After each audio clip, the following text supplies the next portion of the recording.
Okay, let's continue our journey in regards to the Android versus iPhone. And this is part number 5. This is movie number 5, and this is the last one, so don't worry. What it is about is that what should you know before you go out and purchase a smartphone, or in this case here, an Android versus iPhone. But before we go to the last part, I want to take you on a small detour. And I'll tell you why I want to do that. It has something to do with my past or present. I have been in the PC market for over 20 years. When I joined the PC market, there was nearly no viruses. And if there were viruses, they were not, how can I say, damaging to the computer. They were more like pranks. They played with your mouse so you couldn't understand why the mouse was moving when you were not moving the mouse. It was adding extra text when you were typing. It was bringing stuff up that you never clicked on. But today, viruses are vicious. Also, viruses today are spying on you. When a virus gets loaded to the computer, there is a purpose, like sending your contact lists to somebody out there, or starting sending emails out to people, or going in and see what kind of content you have. Go in and see when you are browsing on the internet, what do you look at, what are you interested in, and so on. And that's the reason I look at here. It says, don't let your past dictate who you are, but let it be a part of who you will become. And that's the way I look at it when we are talking about PCs versus smartphones. And the reason I look at it that way is that smartphones today has become more like computers. We are doing more and more with the smartphone. So when I'm looking at my customer base, also my own company, what is the issues that comes up when everybody is screaming help?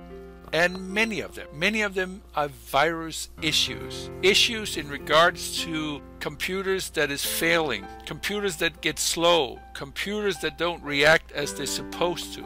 Workers that have opened emails where there were viruses attached to it. The notion that are we updated with the latest virus defense system so that we can avoid infections? Have we been compromised? Has things from the office been sent out to either our customers or other people out there? And why is it that our computers, when we go in and use the web browser and so on, always comes up with advertisements, with windows that we have not clicked on, notions that they want to install something on our computers, and sometimes visiting websites that we have never asked to visit.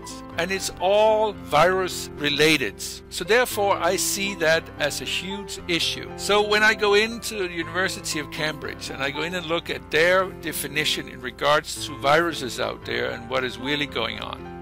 What is a computer virus? And when we are talking about computer virus, it also relates to viruses that now are a problem on our smartphone. Because as I said before, our smartphones has become small computers where we are doing more and more work or socializing, where we are seeing these viruses turn up and have the same effect as they have on computers. And that's the reason I'm visiting here and say, what is a computer virus? Because these viruses also now are making their way into smartphones. And here, as we can see, these are many times malicious. They're called by different names like malware, worms, Trojan horses, spyware, and all that. But this all comes down to viruses, and they get to you in different ways, either via an attachment in an email, Excel files, Word documents, PDF document. It can be when you surf the internet. And many of these are literally vicious. And it's not so that when you receive a virus or when you get infected by a virus, then right away we can see it. Sometimes they get activated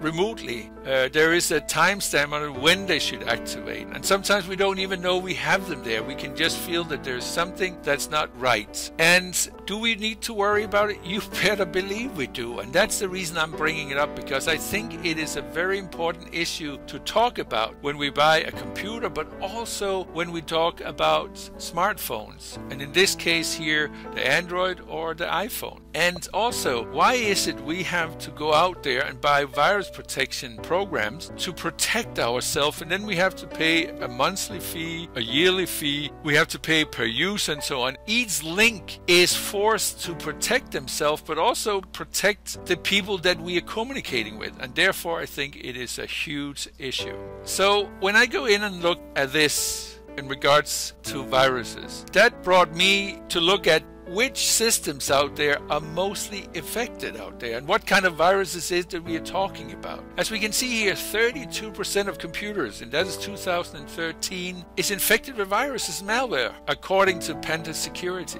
We can go in and see the most that's out there are Trojan horses. And what are Trojan horses? They are viruses that get into our computer and that collect information about us, either by the content we have that we have created, Word documents, PDF documents, Excel spreadsheets, and all other stuff, but also when we are on the web.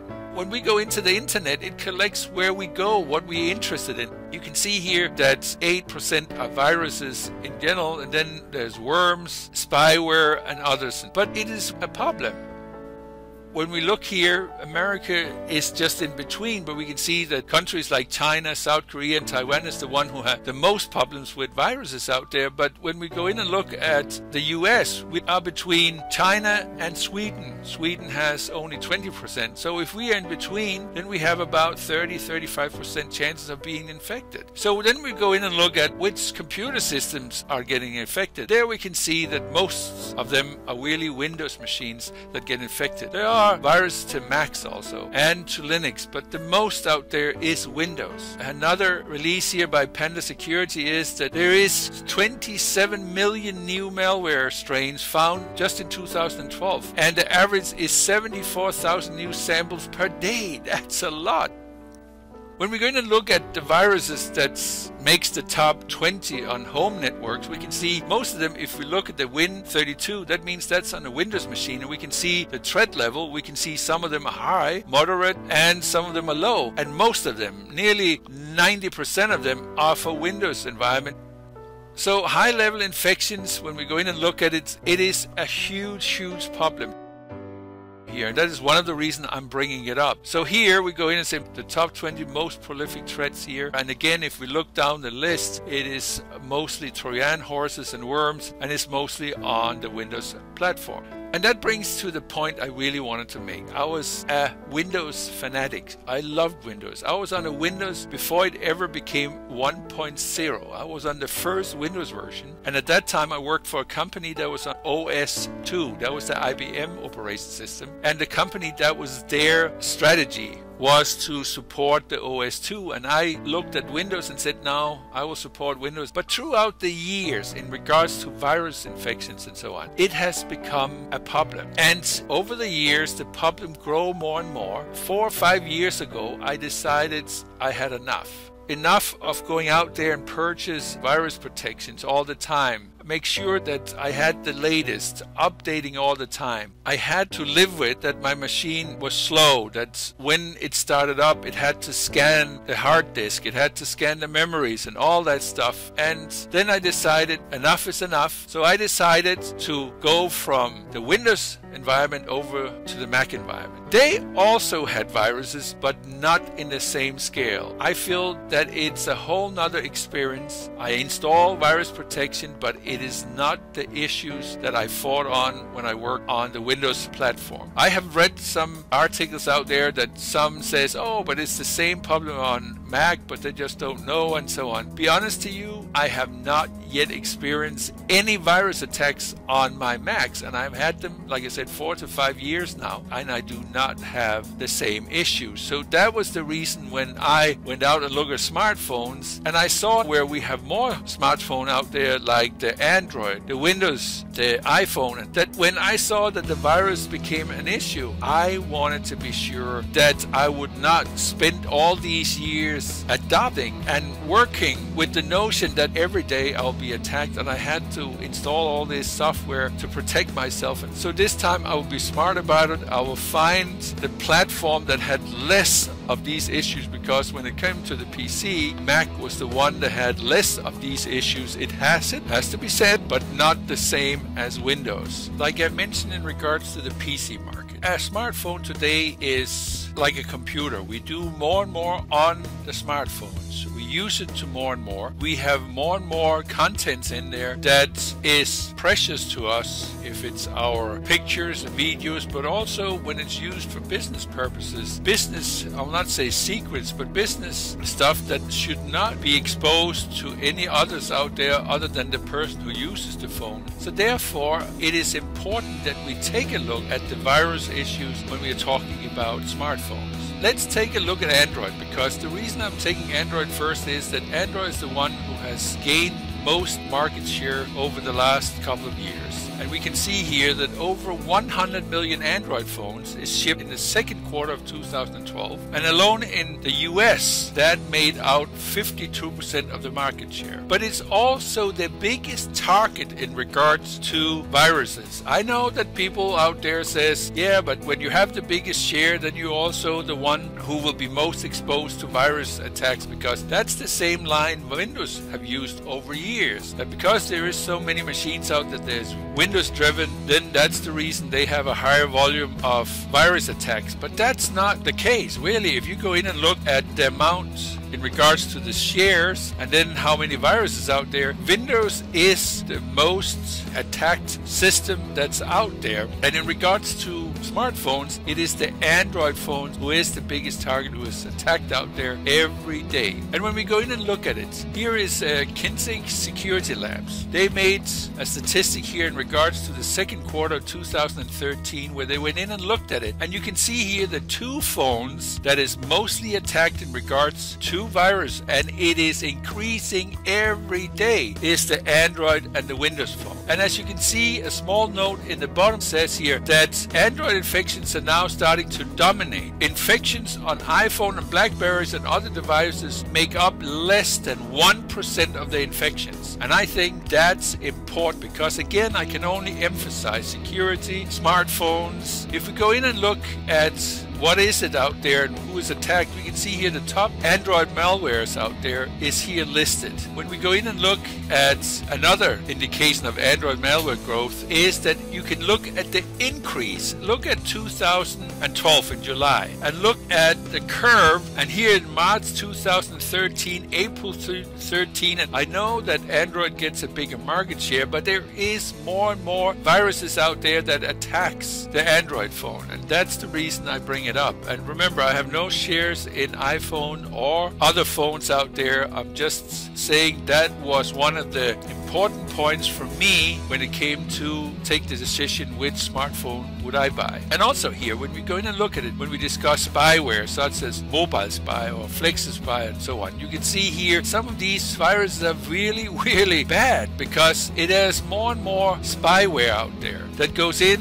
and they can be installed superstitiously on an employer's phone, used at an industrial corporation espionage. That means that when you have it on your phone, you have access to a server with your phone, and they can get access via your phone into the server. And that's something you have to be aware of. And also, many companies have set up Wi-Fi so that when you are at the company, that you have access with your smartphone on their Wi-Fi. But remember, the Wi-Fi is perhaps attached to their network. And again, then you have the possibility of espionage, you have the possibility of infecting computers or other stuff out there. And here, what is it these viruses can do? Like here, the cyber espionage device. They track the phone's location. They download contact lists and personal information. They intercept and send messages. They record conversations and take pictures. So when you have a phone and you're out there at the company, there is so many things that phones can be used for. And here in this regards to espionage, when we're talking about businesses, I know some people say, yeah, but this is for my private use. But who wants that there's being taking pictures with your phone, or that your conversation are recorded? Let's get real, that security is and will always be a huge issue when it comes to computers and smartphones. And then let's go in and look here at another way. If we look at